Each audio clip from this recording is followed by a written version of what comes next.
Well, good morning and good afternoon for those of you in other parts of the country than the West Coast. My name is Lori Wayburn. I'm the president of Pacific Forest Trust, and I want to welcome you to our webinar series, Seeing the Forest. And today's topic is Seeing the Forest for the Water.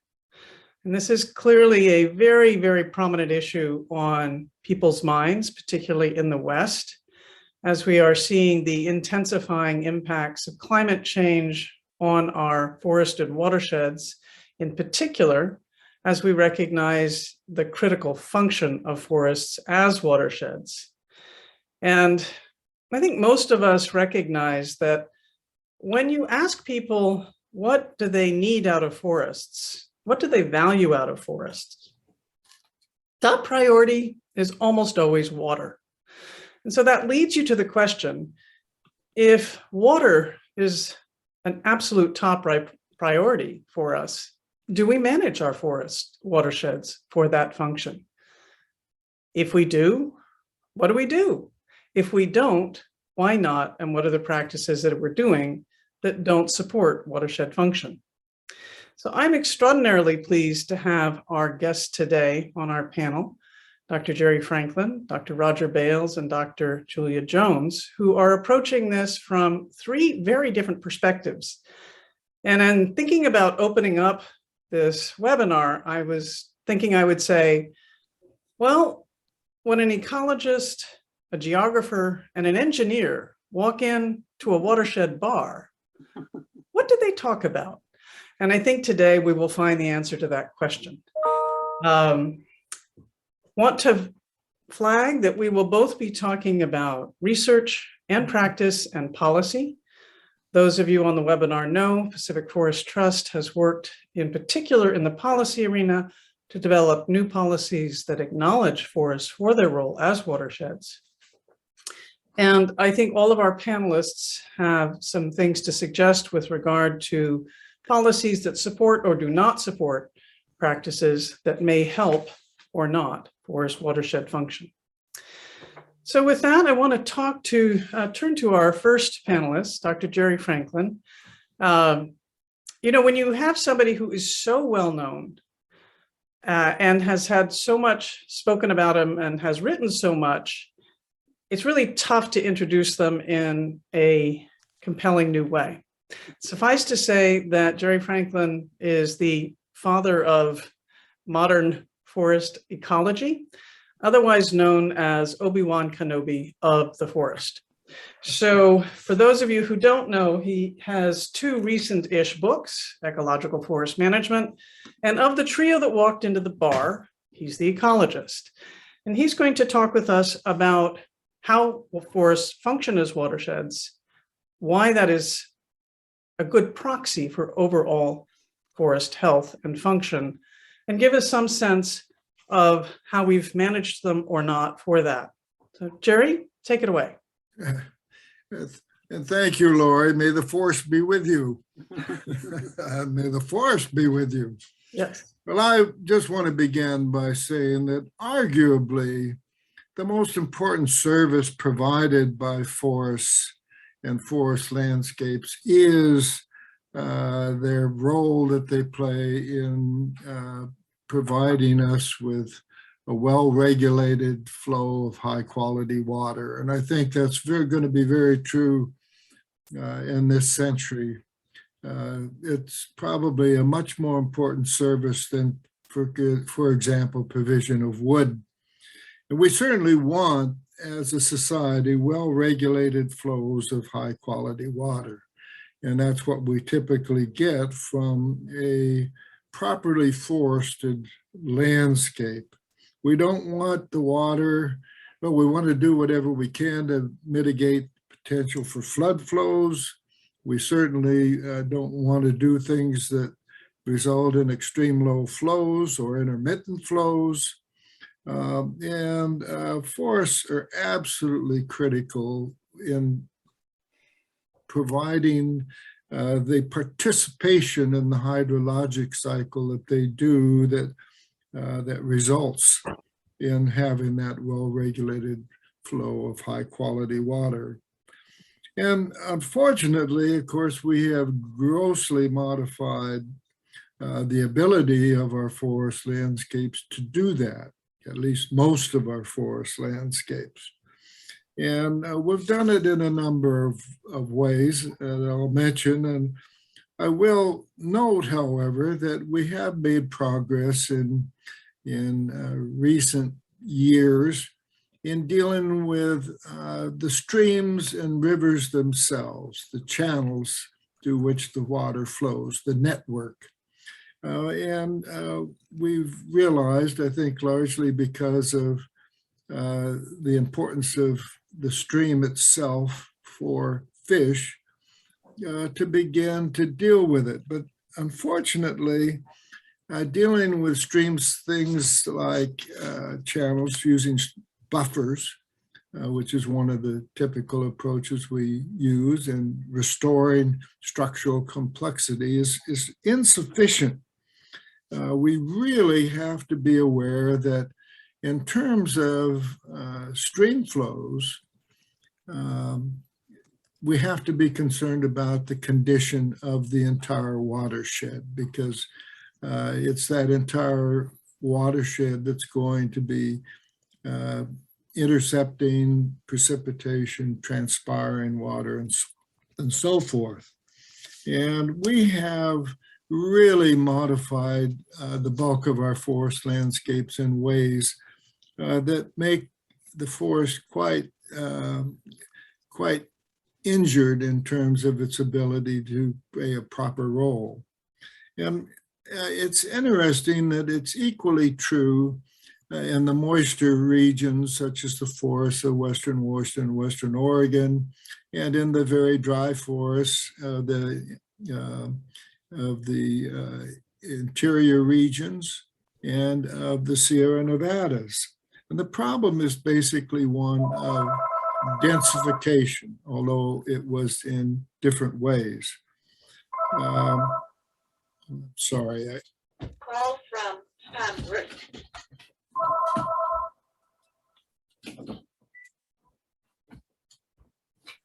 Sorry about that. So to get back to my point, what we have done in both the moist forest and the dry forest is to densify those forests, although we've done it in different ways.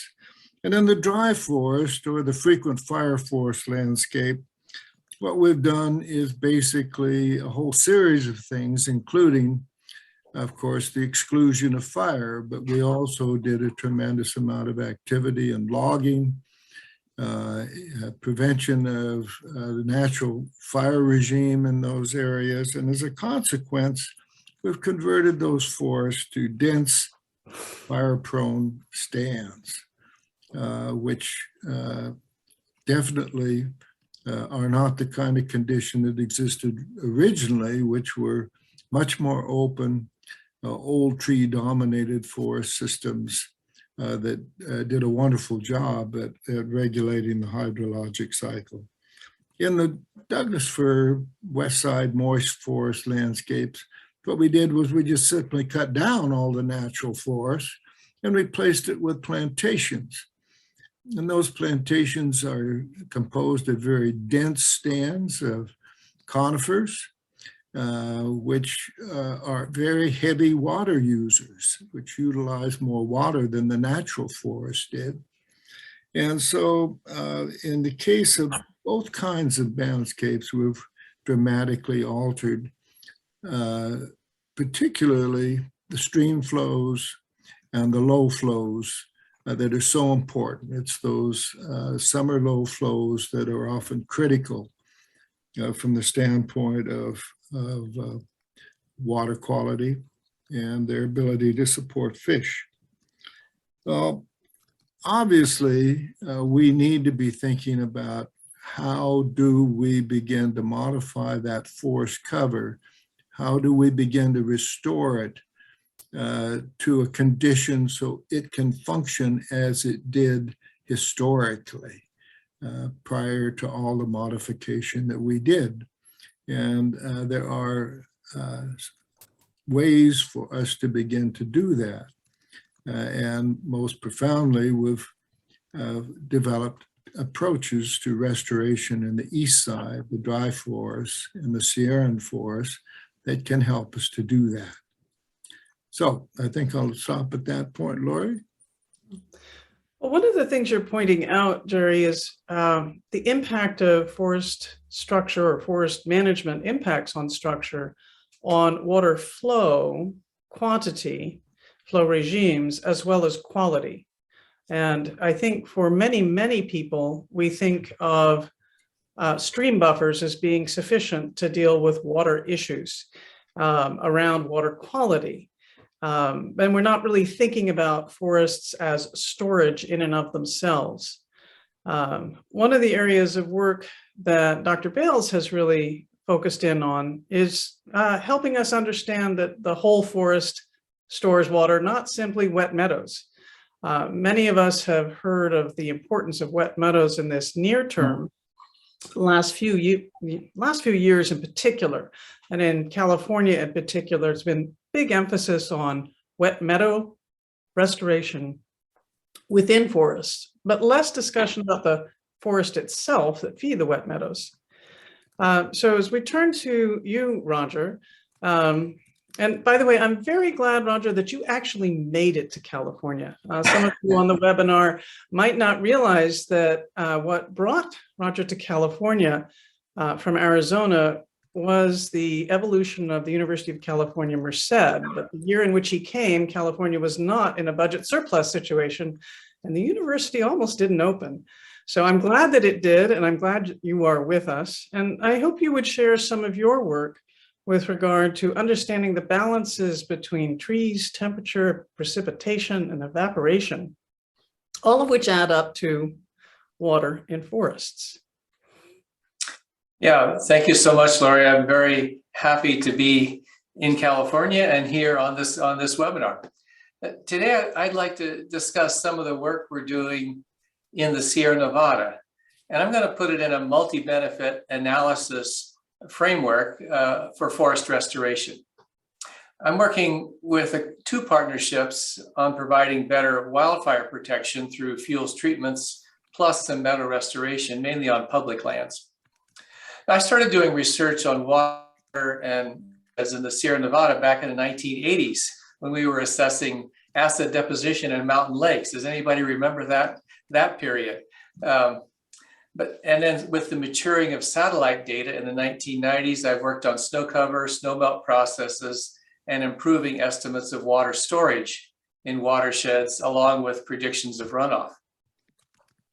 And shortly after my spouse and I came to start UC Merced in 2003, we established the Southern Sierra Critical Zone Observatory, where by now dozens of scientists have done research on water, vegetation, soils, and climate processes. It's a place where we're able to take a systems view of the watershed. We were fortunate to have measurements at the right place at the right time to learn from the 4-year dry period that began in fall 2011. It was a great experiment for researchers. We saw declining water use by the forest as the drought progressed, along with the gradual depletion of root accessible water storage. This was in areas that had up to 100% conifer mortality.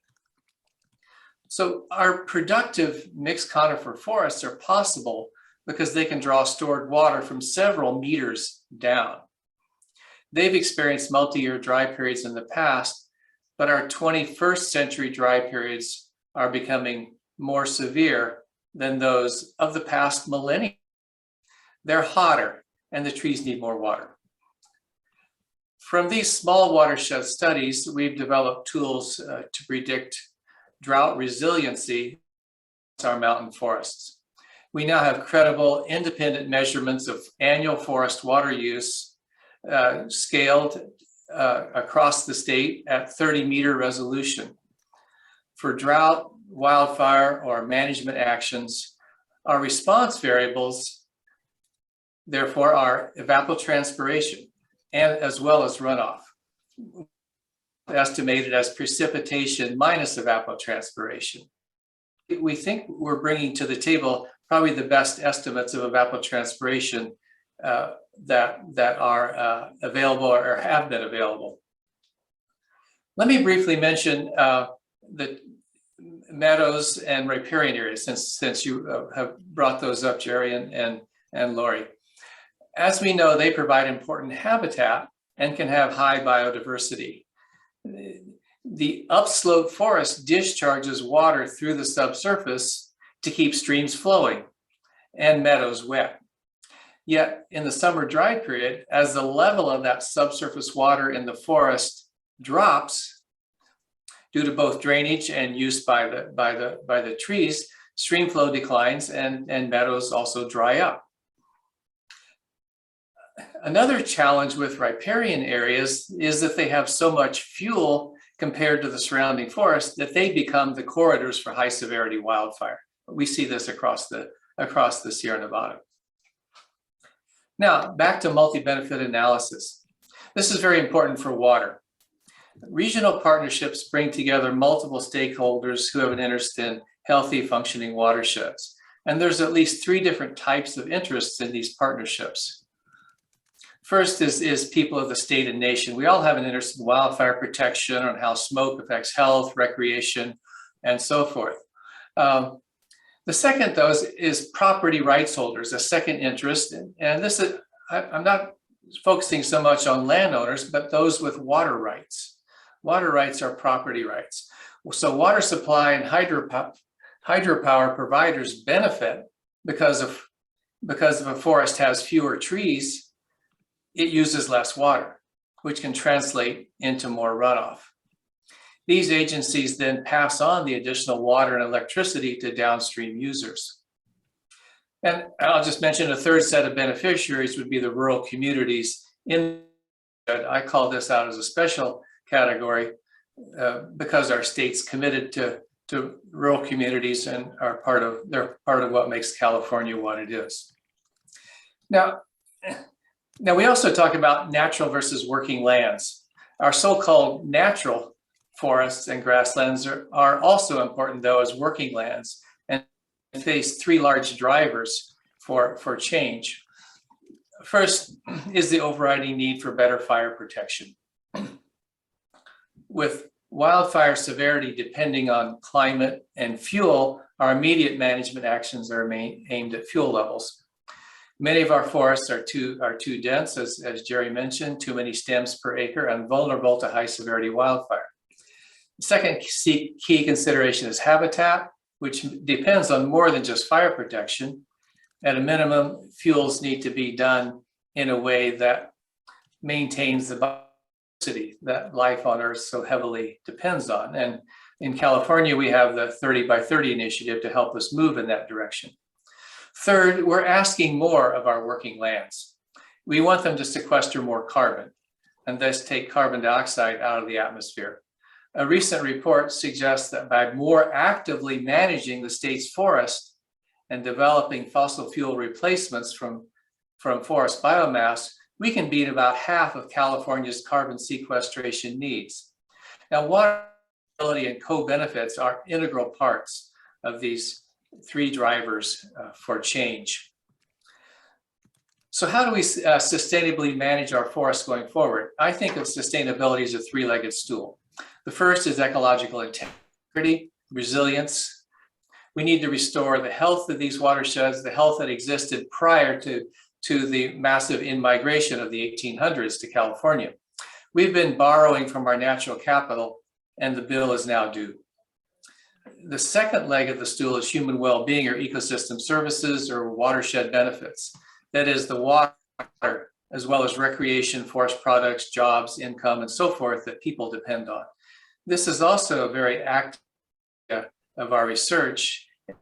As we've studied, benefits, especially water benefits, far outweigh the costs of restoration that's going on now.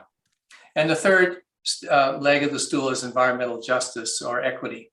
This can include equity for rural communities, but also equity for future generations. What sort of landscapes are we leaving to our children? So 2 closing thoughts. First, through multi-benefit partnerships that include water interests as key partners, we have the resources to manage our watersheds sustainably, even in a warming climate.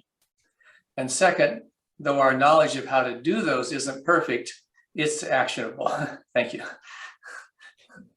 Well, thank you, Roger. A couple of things that you're pulling out there. Number one is the ecological integrity, and that benefits water and habitat and reduces fire risk, and done right, will also enhance net carbon stores, as well as the cross benefits across beings there, both human and wildlife.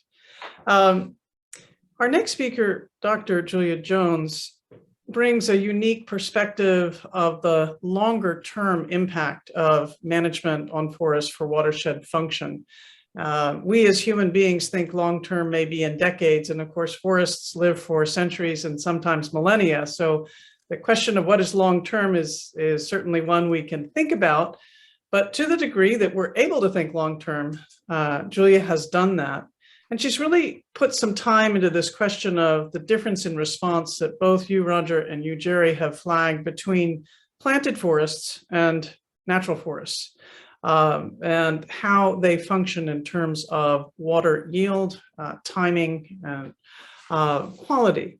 And so as we are looking at not just today, but both Jerry and Roger have also talked about our children and our grandchildren and beings other than human.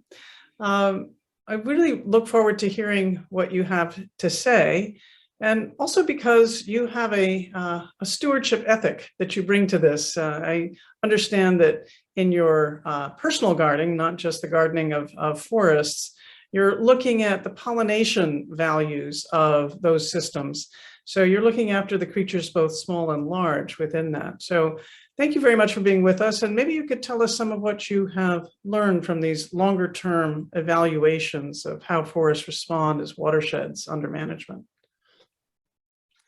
Thank you very much, Lori, for the introduction. And I have benefited greatly in my scientific life from long-term experiments on watersheds. And I'd like to acknowledge that some of the key experiments that I've continued to look at, which now have 70-year histories, were ones that Jerry worked on in the early part of his career.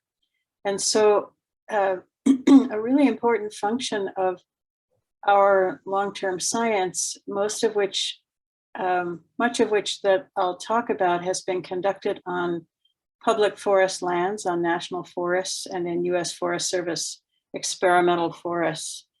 These long-term experiments can tell us about change over our entire lifetimes, and also give us a window into how the watershed function, as you are using that term, how that may change over even hundreds of years. So we have in Oregon a number of paired watershed experiments that were established as early as the 1950s.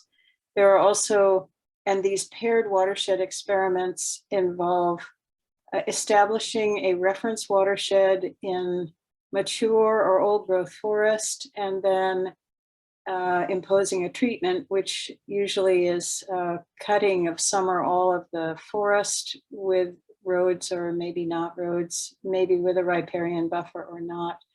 And then examining how the stream flow changes in the treated watershed relative to the reference old growth or mature forest. And experiments of this type were also established throughout much of the eastern United States on Forest Service experimental forests, also in the 1950s.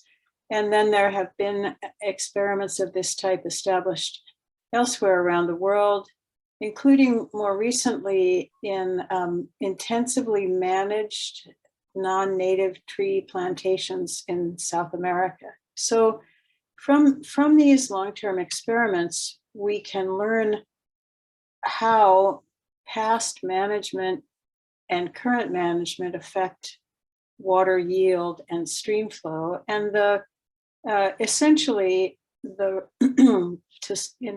the basic results are that old native forests both provide more moderated stream flows and higher and generally predictable water yield, as well as storing more carbon and having a lot more biodiversity than our planted forests, which are typically single species and highly managed. And so this varies a little bit with geography. In the Pacific Northwest in Oregon, the replacement of old forests with planted young forests has reduced summer water yield by as much as 50% during the time period of July to September, compared to what the old forests are producing. And in South America, replacement of native forest with intensively managed species of non-native eucalyptus or radiata pine, which actually comes from Monterey, California, those plantations have been shown to evapotranspire 90 or 95% of incoming precipitation, with rather dramatic effects on stream flow to downstream communities, both aquatic communities and human communities that depend on those for water sources. So this has become a sort of a global political issue, which means that there's a lot of attention focused now on forest restoration. And so the question then becomes, well,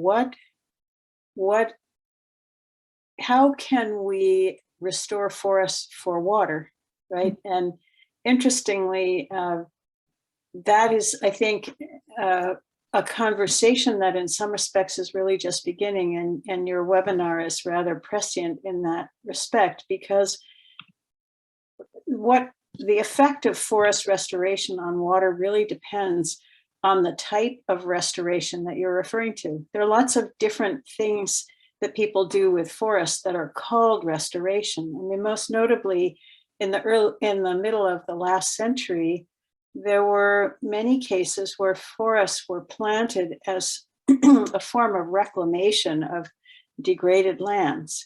And for the most part, and also with the goals of producing timber, for example, and or reducing erosion. But in the vast majority of cases, we now see after decades that those forests also have reduced stream flow. And so that has led to a shift in the forest restoration concepts, so that now the contemporary guidelines for forest restoration focus more on rehabilitation or reconstruction, where rehabilitation is defined as desired structure and species composition and processes, or reconstruction is the reestablishment of native plant communities. And the most interesting experiments looking at this that I know of are actually in South America, where intensively managed forest plantations of non-native eucalyptus have been cut down, and native tree species have been planted or allowed to seed in an effort to restore the structure and the species composition and the watershed function of native forests. And so those experiments aren't very old. There's maybe 10 years of post-treatment record, but they show very promising increases in water yield, including during the dry season, which is characteristic of some of those areas. And that's leading to a lot of creative forest management ideas in South America about promoting the reintroduction of native species as part of managed forest landscapes. And but it remains unclear how those experiments will evolve in terms of their water yield or stream flow over the longer time period as those forests grow and as climate continues to change. And then I will just also comment that in Chile, where some of these experiments are underway, they have had for 20 years a policy of very generous riparian forest buffers in their managed forest landscapes. But these reductions in water yield and stream flow have occurred despite the existence of the riparian forest buffers. And that is echoed if we come back to Oregon, in Western Oregon, where intensively managed planted Douglas fir forests have been clear cut, but a narrow riparian buffer has been retained of the fast growing, densely planted Douglas fir forests. We don't see any increase or very little increase in water yield after the clear cutting. And that's sort of, this gets back to what Roger was saying about the subsurface flow of water throughout the whole watershed, and how we really need to consider the entire watershed and its vegetation structure when we're thinking about watershed function. Thank you so much. This is an extraordinarily rich discussion. I want to pull out a couple of themes here before we go to our open session with the participants in the audience on the webinar. All three of you have flagged that the current density of our forests is not helpful in terms of watershed function. And if we look at the kind of history of forest management, it tends to go one direction and then another direction and then another direction. And at the present time, there's a tremendous amount of interest in forest thinning and the relationship of thinning to fire. You've all three flagged the fact that reducing current densities would help watershed function. And since funding for things like thinning tends to be a political decision, the concern that many might have is that we might say, great, we've thinned it, we've taken care of the problem. Everything will be better now. And I was wondering if each of you might comment a little bit on, is that approach sufficient? Is combining the approach of fuels, thinning, and buffers sufficient for watershed function? You kind of indicated that you think more than that is needed.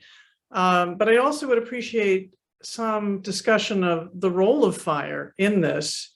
I know it sounds kind of biblical, water, fire, and forests, but there's a conjunction here that I would appreciate it if each of you might comment a little bit about how you see the role of thinning from a temporal perspective. Is it enough to do one and you're done? Do we really fundamentally need to change what we're doing in the forest landscape overall? And how does that relate to fire impacts? Jerry, would you start us off? Sure. And I think, to address the question of thinning, there are all kinds of thinnings.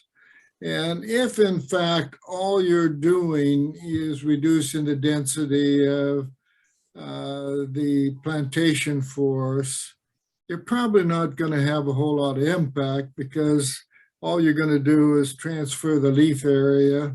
It's doing the transpiration from more trees to fewer trees, but it's still going to essentially be evapotranspiring as much. And further, in the dry forests, we really need to be altering the structure much more significantly than simply reducing the density. First, we need to be thinking about the composition of that forest.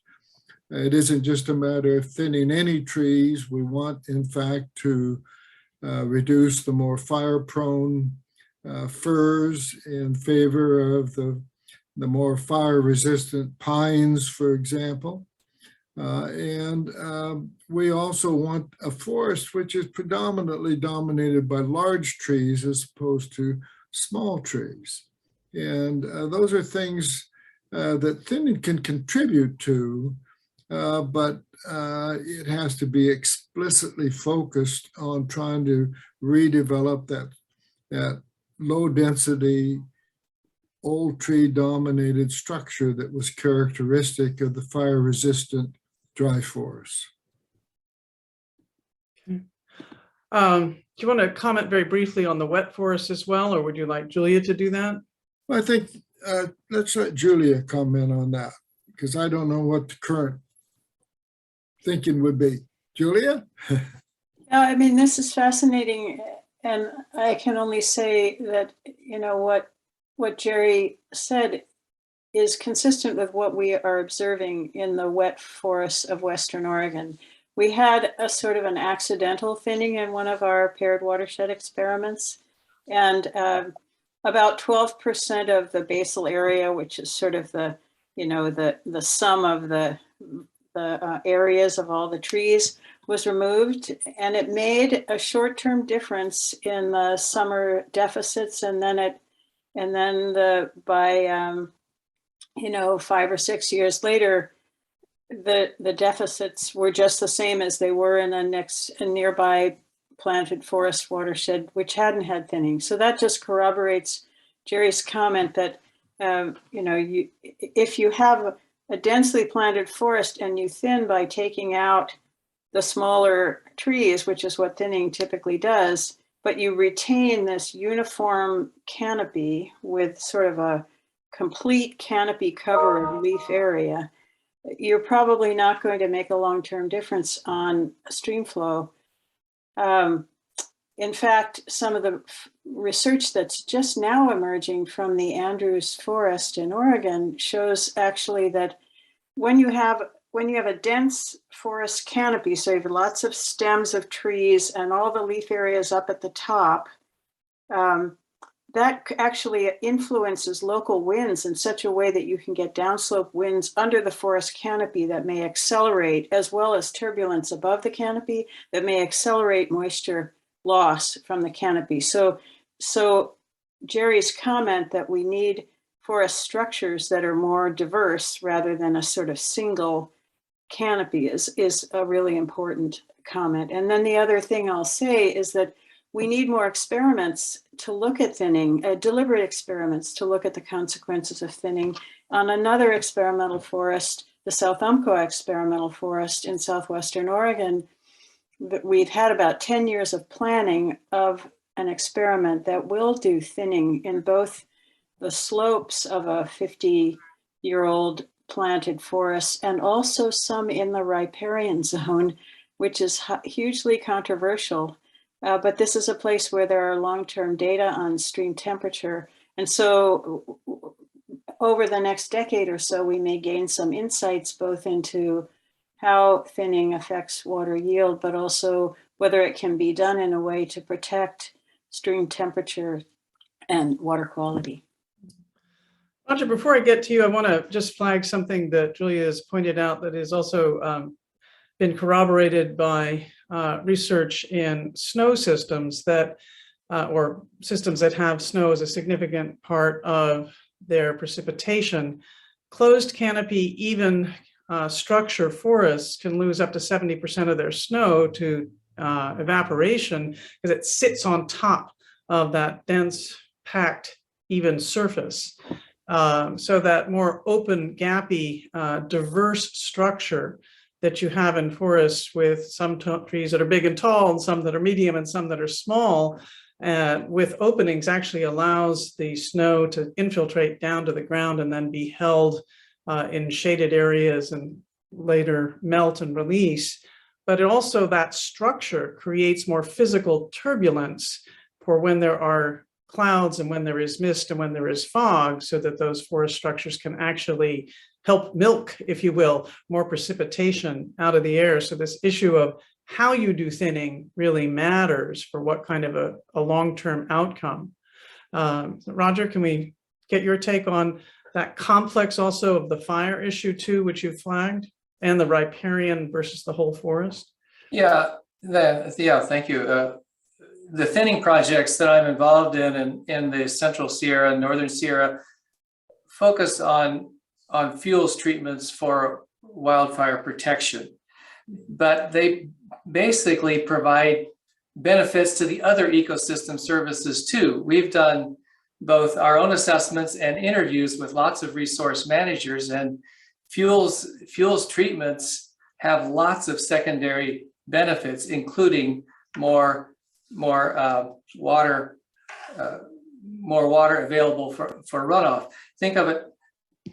So the restoration treatments, the scenarios that I've been using, working with people for planning, involve maybe removing half of the biomass, that is the small trees, but leaving 75% of the canopy in place, the large trees, and then removing about, if you can come in with controlled burns after that, removing at least half of the shrubs and the ground fuel.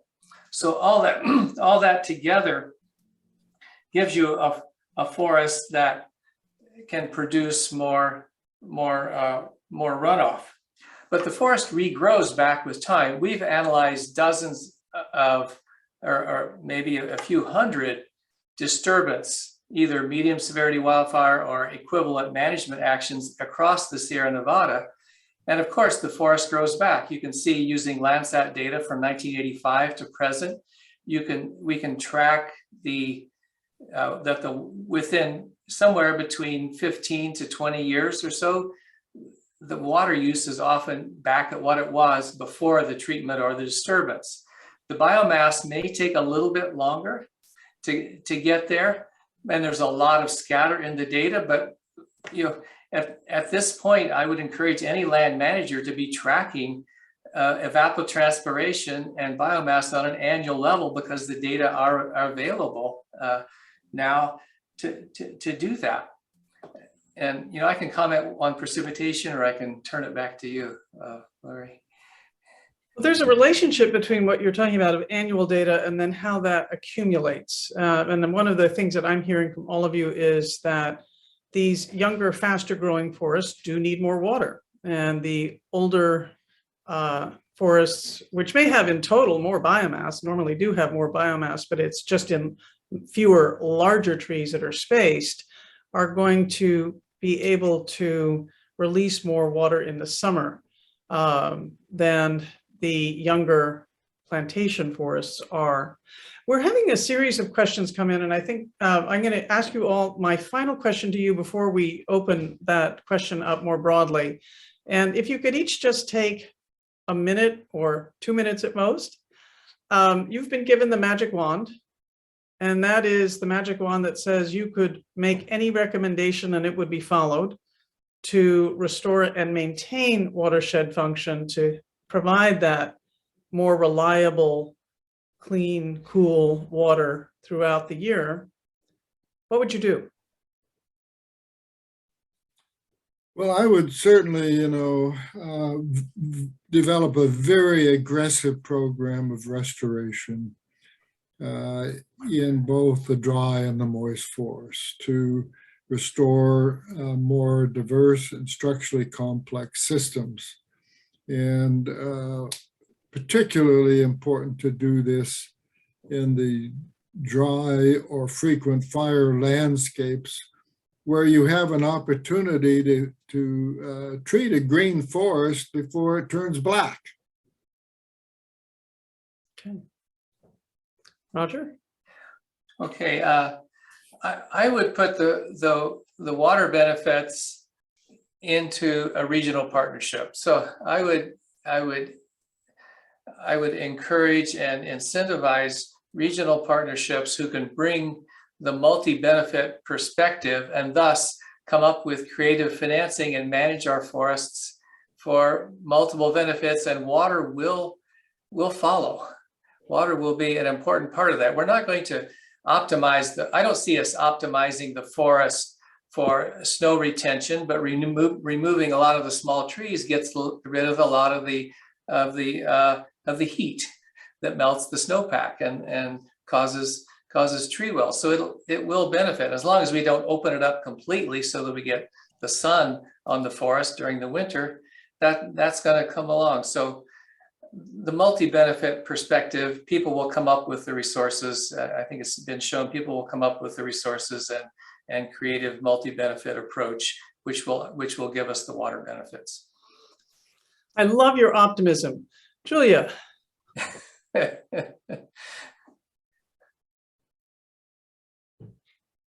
think she's muted. Julia, you're muted. Can you unmute, please?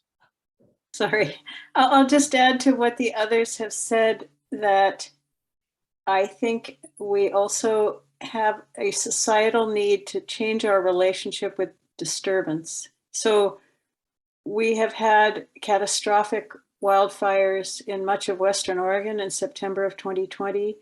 And the uniform reaction to it was, oh, we have to cut down all the burned trees, which actually still retains something like 98% of the carbon that was on that site.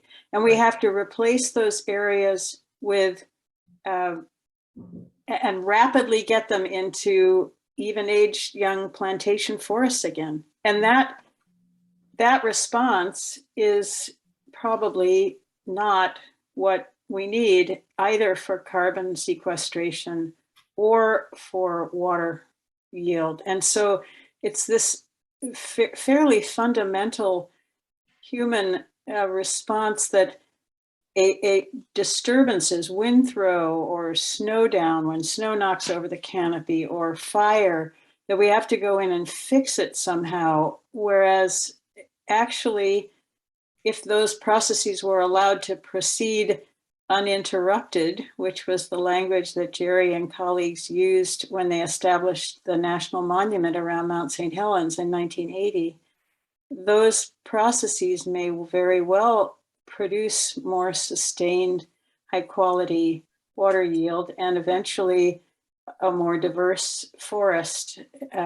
So that's my addition to the conversation. Well, as we move to the questions, and thank you all very much for those responses. One of the things of the questions that we posed was, well, if we aren't managing for watershed benefits, why not? And I think all of you are implicitly answering the question, which is that financial return from forests comes from timber and other fiber type product harvest. And it is also why we harvest to capture value after fires or other disturbances. And Roger pointed to the fact that when we involve the water community, which is to say water contractors and water agencies in the equation differently, then there may be revenues to help pay forest landowners and for other forest managers in the public system to do that. And one of the first questions that we have refers to money in precisely that way, flagging that there are literally billions of dollars in the federal budget over the next years to work in forest restoration. And you've given some indications of how you think that money would be best spent. But the follow-on question within this one is, how optimistic or pessimistic, worried, might you be that the money will be well spent for those watershed functions? And Jerry, you've spent a tremendous amount of time in working with the Forest Service, and I wonder if you might take the lead on that question. Well, I think it's going to be a mixed bag. It almost always is when you have those kinds of resources. And of course, the agencies are also burdened by the fact that they don't have a sufficient workforce anymore to be able to very quickly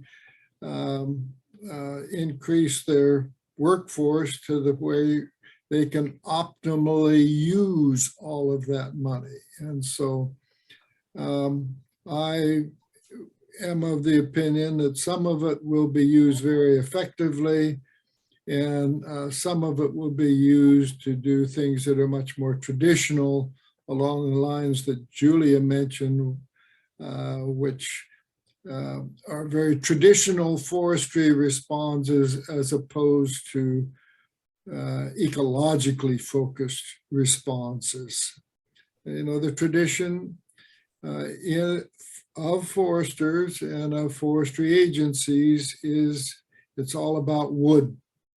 And it's not all about wood anymore. It's all about water. That is not going to be fully reflected in the restoration activities that go on. That's a pessimistic view. Okay. Well, I know, Roger, you are optimistic, and fundamentally, I know, Jerry, you are optimistic, and that is also true of Julia. Do either of you want to comment briefly on this in terms of fundamentally, it's a question of, do we have a recommendation for the Forest Service about how to best invest that money?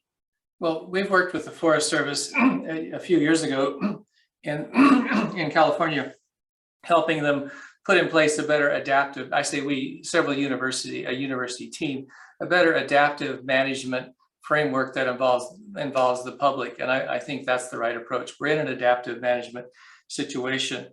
There are real capacity issues, as Jerry mentioned, that is, people just don't have the time or resources to bring in the best science. We have better science now than we did a decade ago, even to help inform ecologically based forest management. But we have to build the capacity to use that. Julia?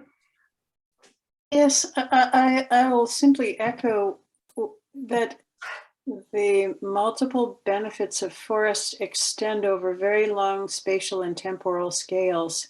We did a study of 60 years of change in stream flow into and out of 25 major reservoirs in the Columbia River Basin, which is a huge area.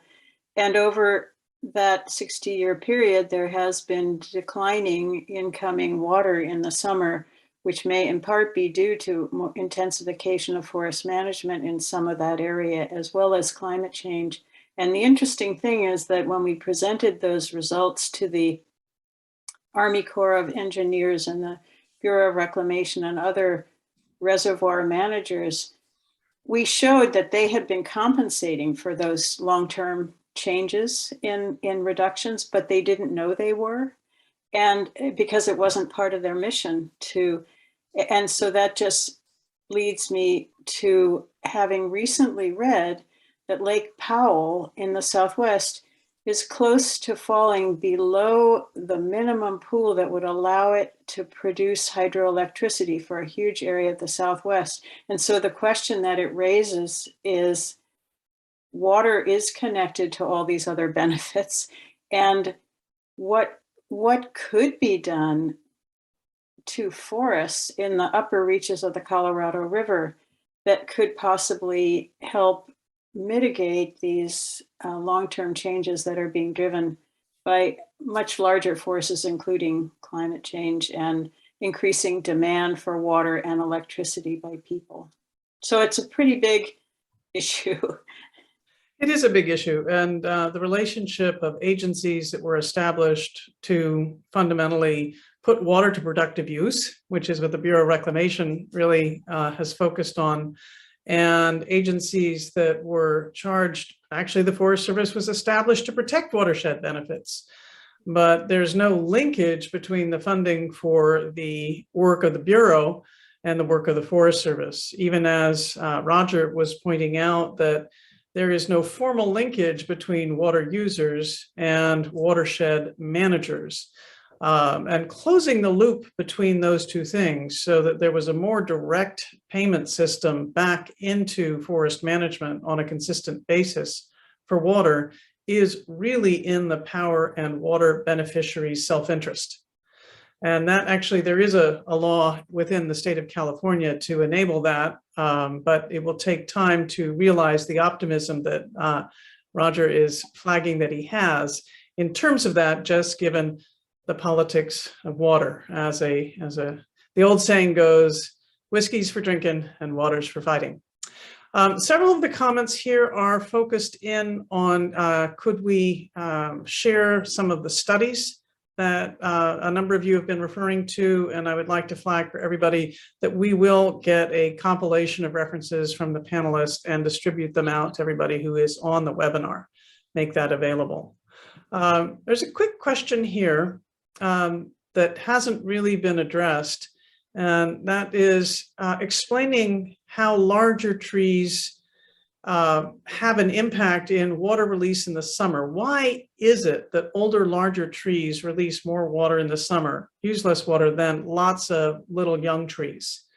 And who of you would like to take that question? Roger? You want the engineer to talk about forestry? I can measure the phenomenon, but I can't explain it physiologically. I mean, what we saw during the drought is that as the water level drops in the root zone, the trees, some of the trees start to shut down, and some of them shut down completely during the drought, and that's when the bark beetles found a very good environment for their activity and killed the trees. So I as a hydrologist, I would say it's because the roots can't access as much water. I just Go ahead, add that, Peter. excuse me, go ahead, Jerry. Jerry, why don't you go first and then Julia? Okay, well, I was just going to say that, there are a number, it's fairly complex, but what you can say in summary is that the old Douglas fir trees are much more efficient in their use of water. They not only access more water, as Roger indicates, but they do a better job of regulating their transpiration than the young trees do. So they're just much more efficient in their use of it, even though the older forests have more leaf area, which is very interesting. Julia?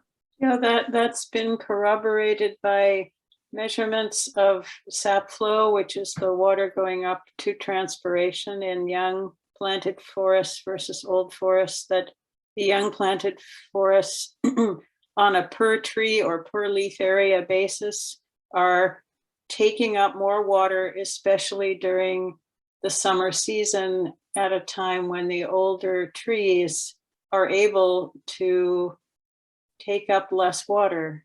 And so there are a variety of reasons for that. It could have to do with the airflows and the vapor pressure deficits within the stands. It could be the properties of the needles. There's even some thinking about whether the fungal communities living within the needles of older trees have some capacity to assist in uptake of dewfall or fog. So there are mechanisms that we don't understand that range from the microbial to the whole structure of the stand, I think, that all contribute to this. And, that's why continued observation and learning from the old forests that we still have is so crucial. I'm going to have one last question here as we wrap up. And actually, Julia, you're kind of pointing to it. Sometimes the unseen can be very important, and this notion of are there fungal communities in the needles of older trees and therefore older, less disturbed forests that have an impact? One of the questions was, are there things in the soil in terms of how we're managing disturbance in the soil, the microbial communities in the soil that impact the water regulation of forests? And if you have a thought on that? I think I've stumped you.